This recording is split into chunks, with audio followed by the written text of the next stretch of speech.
It is strange to remember, and yet it was surely my good fortune that though I heard the teachings of my master, the Swami Vivekananda, on both the occasions of his visits to England in 1895 and 1896, I yet knew little or nothing of him in private life, until I came to India in the early days of 1898. For as the fruit of this want of experience I have it, that each step of his self-revelation as a personality,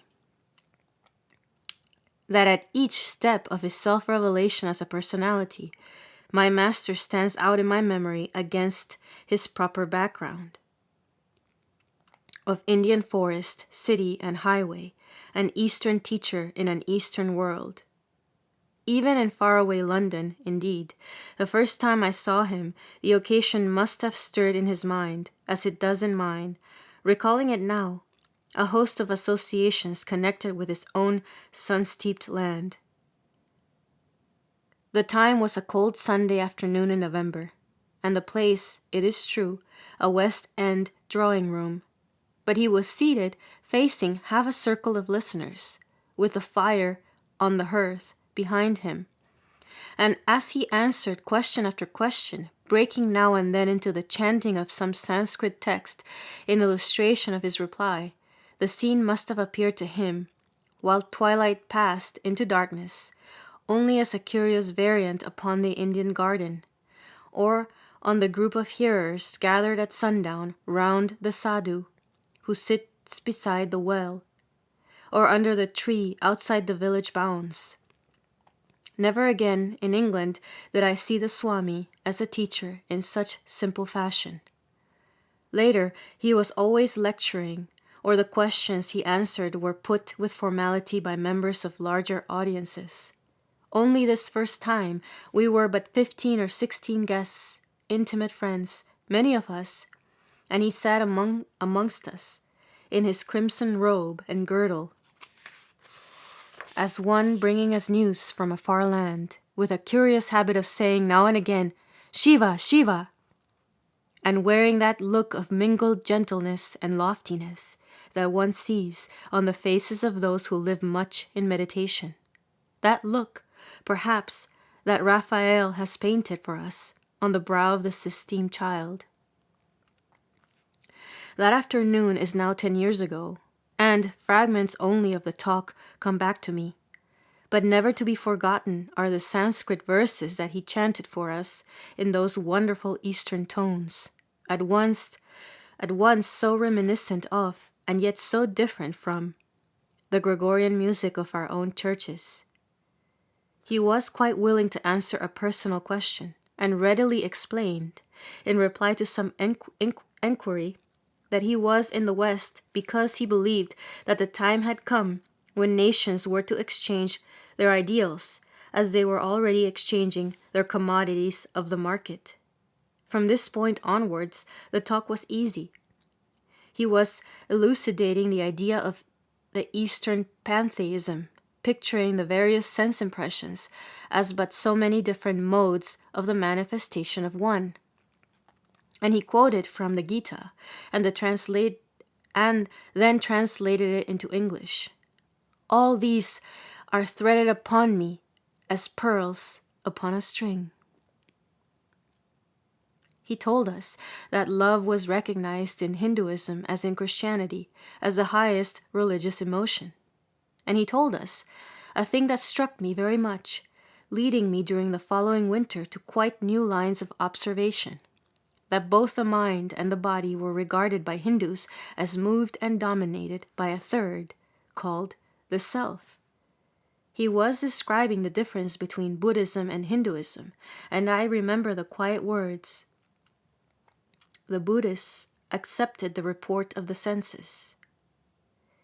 In this respect, then, Buddhism must have been in strong contrast with modern agnosticism, whose fundamental suspicion as to the subjective illusion of the senses, and therefore of all inference, would surely bring it more in line with Hinduism. I remember that he objected to the word faith, insisting on realization instead, and speaking of sex, he quoted an Indian proverb, It is well to be born in a church, but it is terrible to die there. I think that the doctrine of reincarnation was probably touched upon in this talk. I imagine that he spoke of karma, bhakti, jnana as the three paths of the soul. I know he dwelt for a while on the infinite power of man, and he declared the one message of all religions to lie in the call to renunciation. There was a word to the effect that priests and temples were not associated in India with the highest kind of religion, and the statement that the desire to reach heaven was in that country regarded by the most religious people as a little vulgar. He must have made some statement of the ideal of the freedom of the soul, which brought it into apparent conflict with our Western conception of the service of humanity as the goal of the individual. For I remember very clearly that I heard him use that word, society, for the first time that afternoon, in the sense that I have never been quite sure of having fully understood. He had, as I suppose, stated the ideal, and he hastened to anticipate our opposition. You will say, he said, that this does not benefit society. But before this objection can be admitted, you will first have to prove that the maintenance of society is an object in itself. At the time, I understood him to mean humanity by society, and to be preaching the ultimate futility of the world, and therefore of the work done to aid it. Was this his meaning? In that case, how is one to reconcile it with the fact that the service of humanity was always his whole hope? Or was he merely stating an idea and standing aside to give it its full value? Or was his word society, again only a faulty translation of the curious Eastern word samaj, colored as that is with theocratic associations, and meaning something which includes amongst other things our idea of the church? He touched on the question of his own position as a wandering teacher, and expressed the Indian diffidence with regard to religious organization, or as someone expresses it, with regard to a faith that ends in a church. We believe, he said, that organization always breeds new evils. He prophesied that certain religious developments, then much in vogue in the West, would speedily die, owing to love of money. And he declared that man proceeds He touched on the question of his own position as a wandering teacher, and expressed the Indian diffidence with regard to religious organization, or, as someone expresses it, with regard to a faith that ends in a church. We believe, he said, that organization always breeds new evils. He prophesied that certain religious developments, then much in vogue in the West, would speedily die, owing to love of money. And he declared that man proceeds from truth to truth, and not from error to truth. This was indeed the master thought which he continually approached from different points of view, the equal truth of all religions, and the impossibility for us of criticizing any of the divine incarnations, since all were equally forth shinings of the one. And here he quoted that greatest of all verses of the Gita: whenever religion decays and irreligion prevails, then I manifest myself for the protection of the good, for the destruction of the evil, for the firm establishment of the truth. I am born again and again. We were not very orthodox or open to belief. We who had come to meet the Hindu yogi, as he was called in London at that time, the white-haired lady with the historic name who sat on the Swami's left and took the lead in questioning him with such exquisiteness of courtesy, was perhaps the least unconventional of the group in matters of belief, and she had been a friend and disciple of Frederick Denison Maurice. Our hostess and one or two others were interested in those modern movements which have made of an extended psychology the center of a faith. But most of us had, I incline to think, been singled out for the afternoon's hospitality on the very score of our unwillingness to believe, for the difficulty of convincing us of the credibility of religious propaganda in general. Only this habit, born of the constant need of protecting the judgment against ill-considered enthusiasm, can, as I now think, furnish any excuse for the coldness and pride with which we all gave our private verdicts on the speaker at the end of our visit. It was not new, was our accusation as one by one we spoke with our host and hostess before leaving. All these things had been said before.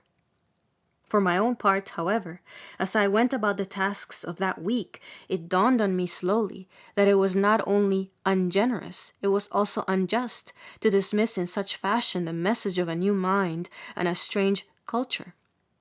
It occurred to me that though each separate dictum might find its echo or its fellow amongst things already heard or already thought, yet it had never before fallen to my lot to meet with a thinker who, in one short hour, had been able to express all that I had hitherto regarded as highest and best.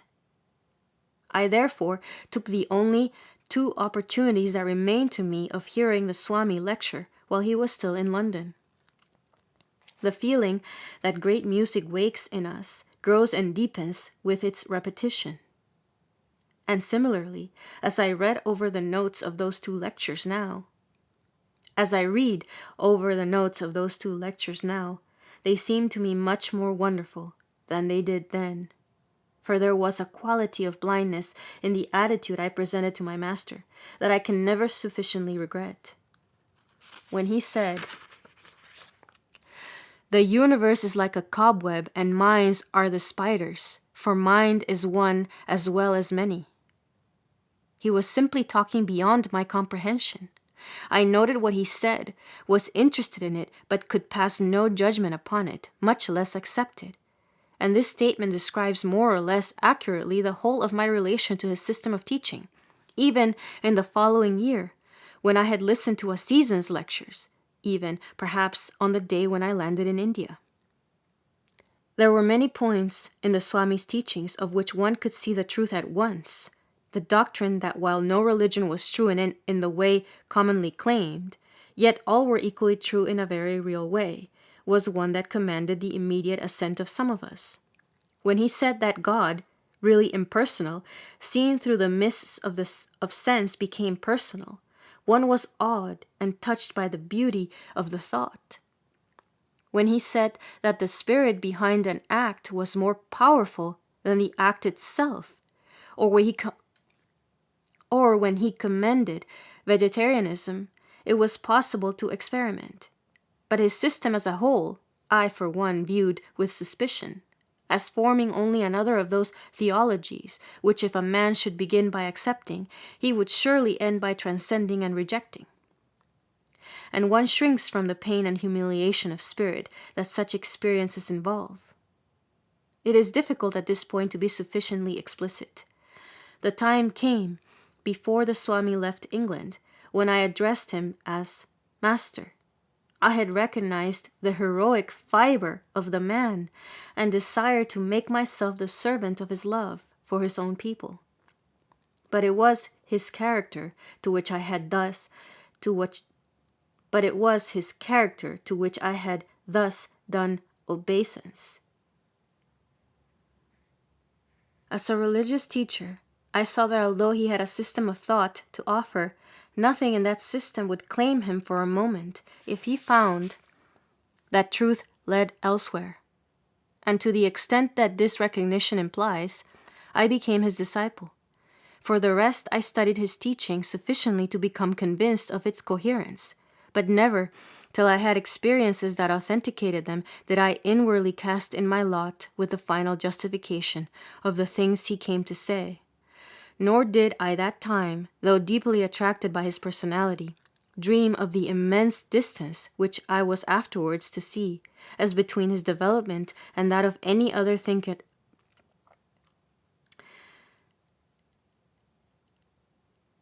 As between his development and that of any other thinker or man of genius whom I could name.